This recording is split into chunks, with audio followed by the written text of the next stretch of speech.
Yo, what's going on, everyone? Brian and Jim here with Drink a Beer and Play a Game, and today we're checking out Superman Shadow of Apokolips for the PS2. Released in 2002, this came out on the PlayStation 2 and the Nintendo Gamecube. It was developed by Info Games and published by Atari. This is yet another game that's based on Superman The New Adventures animated series. But this one, holy crap, let's just get into this. I like it. This game is proof that cell shading is one of the best things to happen to licensed games. I mean, there's numerous examples, but look at it. Comparing this to the source material, it looks pretty goddamn good. And Jim and I, we couldn't find too much we didn't like. Now keep in mind, the limitations of the PS2, yes, the game won't be ultra clear, but it still looks goddamn beautiful, even if you're just using component cables. There's nothing wrong here. There's good shadowing, there's a lot of bright, vibrant colors, and it's, once again, really appropriate to the source material. Look at these cutscenes. They are like straight out of the cartoon. And being a huge fan of the old original PlayStation and PS2, we all know kids from that generation lived for cutscenes. So they were treats for the eyes. Now, I never watched the show back in the day, so I don't have that reference point quite as well as Jim did, and I was probably a little rougher on it than I should have been. But still, as you see from our scores, I gave it a 7, Jim gave it a 9, so you can tell he really loved it. I fucking loved it! It looked like the cartoon show! Yes, I just said that. It's so good! Ow! Getting slaps out early today. Anyway, I'm only going to throw one beer at this, just because, once again, it's my own ignorance to the source material is probably why I scored this lower than I should have. The sound. Holy crap, can you call this a mixed bag? First things first, the good. The voice acting. Holy shit, is it good. It's taken directly from the TV show. The voice acting quality is great. The inflections, the delivery, everything about the voice acting. Top notch, and you even have top notch actors in it as well. Like Malcolm McDowell! Yes, like Malcolm McDowell. It's been a long time, Luthor. Then you get to the kind of iffy parts. The music's not bad. The music reflects the music of the TV show. It's just kind of weird because it has to be played to really understand, but you'll be in these really intense action scenes, and the music will kind of be like, yeah, stuff's going on, yeah, kind of, thing like that. Like, it just doesn't reflect the action going on screen, which is a shame, because it really could have added a lot to the overall experience. The sound effects are also kind of minimal, and the ones you get are, they're okay. It was possible to have so much better here.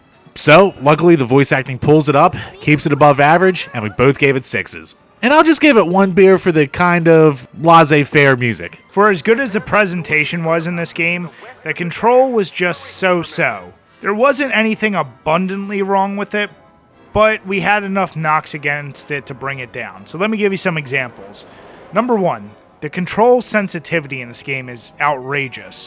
When you're flying, if you just tap the right analog stick, you will go askew so fast.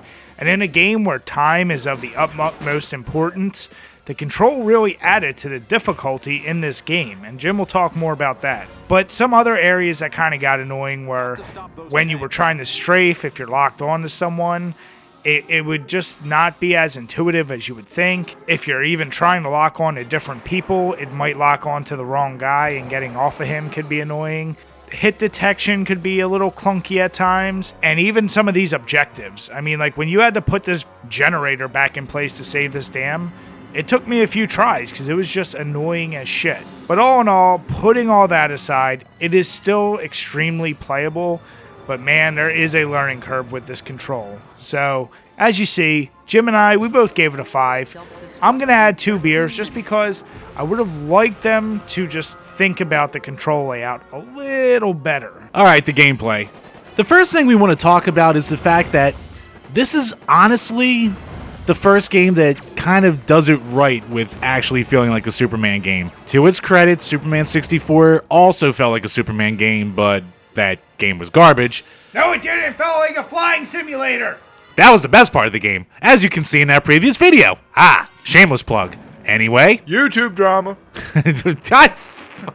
Anyway, So, like the N64 game and a lot of games to come, in this game you fly around, you do a lot of missions to save the city, and you also fight bad guys along the way and fight bosses. The game feels like you're actually playing an episode of the show, or even a whole story arc. You're doing heroic things, you're saving the city, you're saving different things, you're rescuing people from perilous situations, you're fighting bad guys. It is a Superman game. The problem is it's kind of unfair. A lot of the levels are based on timing-based objectives, and the window they give you to complete these is so short. You have to play them again and again to figure out exactly the right strategy.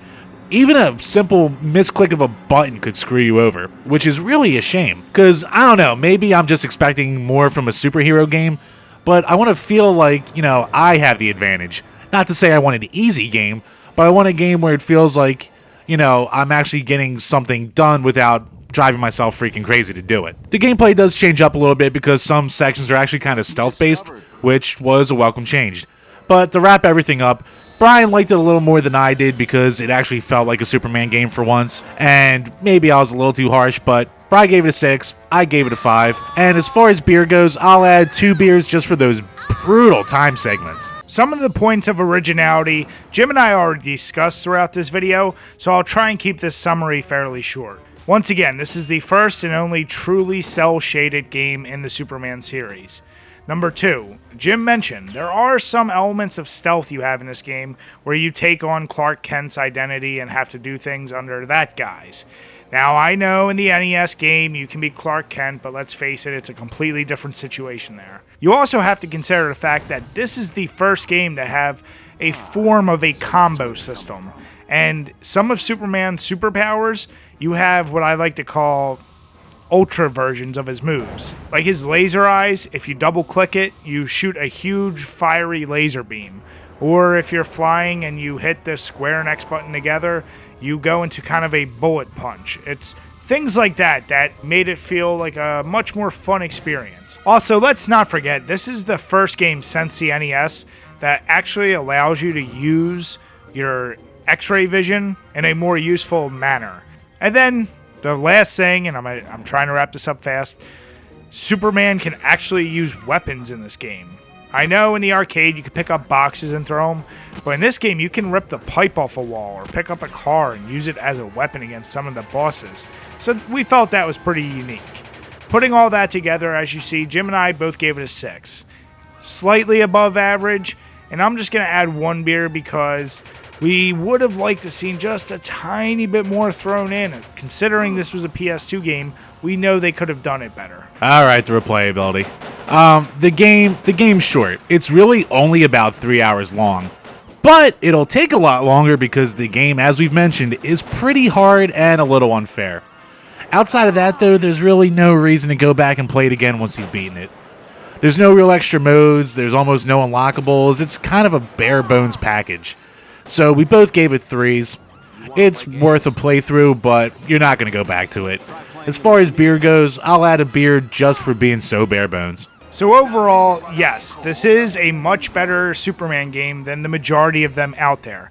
However, with such a short amount of true gameplay time, some of the frustrating controls, and the pure amount of frustration you're going to feel on some of those objective-based levels, the game just comes off to us as average. We felt like they had a huge opportunity to expand it a little bit more, but it's still not bad. As you see, we both gave it 5s. And when we round up all of our scores, this game rounds out to a 5.5. It is slightly above average. The presentation, I think, helped give it that extra nod. It looks so good! But, as we all know, graphics don't always make a game better. We would still suggest playing this. If you can find it cheap enough, or if one of your buddies has it, borrow it, and especially if you're a die-hard Superman fan, you're not going to regret playing this game. Trust me, you could play much worse Superman games out there. So when pairing a game like this with a beer, you know at the max you're going to spend 3 to 4 hours playing. So we wanted to go with something a little more unique. We chose the Brooklyn Oktoberfest. This is a really good Marzen-style Oktoberfest lager, and you're not going to drink it all year round because it is a seasonal. So if you ever do decide to grab this game, why not pair it with a beer that you're only going to try probably once a year? And remember to drink your beers and play your games responsibly. As always, guys, thanks for checking out this video, and if you enjoyed it, make sure you give us a thumbs up, leave some comments, or better yet, why not subscribe? Until next time, guys, cheers.